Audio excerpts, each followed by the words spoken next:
You don't know my past. You don't know the places I've been. And you don't know the things I've done. There's always that brother.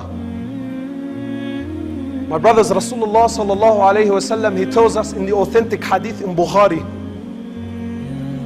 he tells us of a man who killed 99 people. How many did he kill? 99.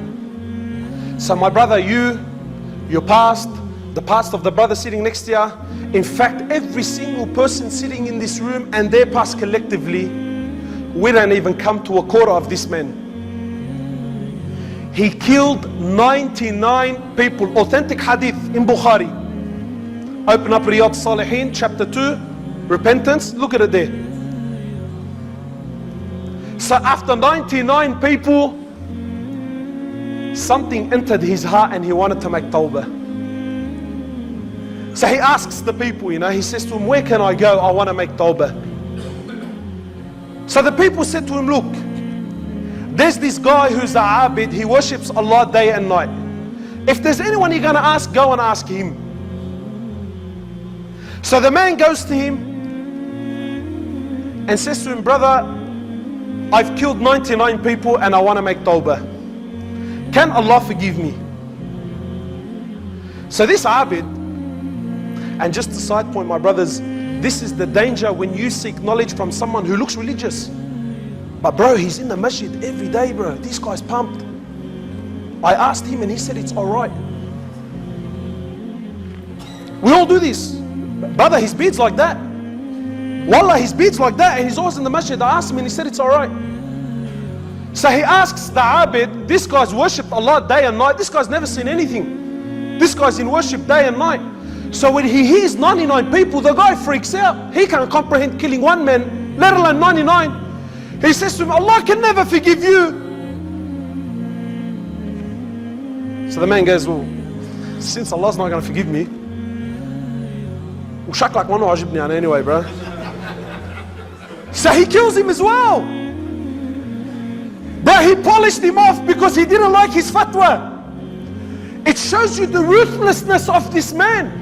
He killed a abid, not someone who offended him, or someone who, eyeballed him, or someone who opposed him out on the streets. He disrespected, no, this guy's a worshipper, bro. But because he didn't like his fatwa, he killed him and made him 100. Authentic hadith, Bukhari, he says, but Rasulullah says, but there was something in his heart. He really wanted to turn back towards Allah. So he asked. And then the people said to him, look, don't hang around here, otherwise you kill us all. There's an area, there's a scholar there. There's a scholar there. Go and speak to him. It's a long story, I'll cut it short. He goes to the scholar, he says to him, I've killed 100, can Allah forgive me? Now look at the difference between when you ask, the guy in the mosque, the guy with the big beard, when you ask him and you ask a alim. He says to the man, and who can stand between you and tawbah? Who?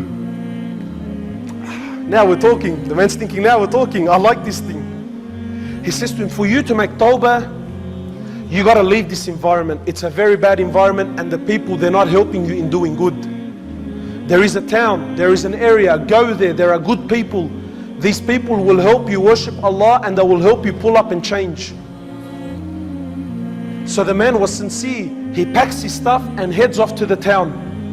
On the way, death meets him, he dies. So the angels of forgiveness come down and the angels of punishment come down. And there's an argument. The angels of mercy said, but he made tawbah. The angels of punishment said, no, he killed 100 people and he didn't complete his tawbah, he was on the way. So Allah sends down a third to be a judge between them. The angel says, measure the distance. If he is closer to the town of sin, then let the angels of punishment take him. But if he is closer to the town of forgiveness, then let the angels of mercy take him. So they measured the earth, and unfortunately for him, he was closer to the town of sin. Authentic hadith in Bukhari, Allah ordered the earth to change its dimensions and made him one hand span closer to the town of piety.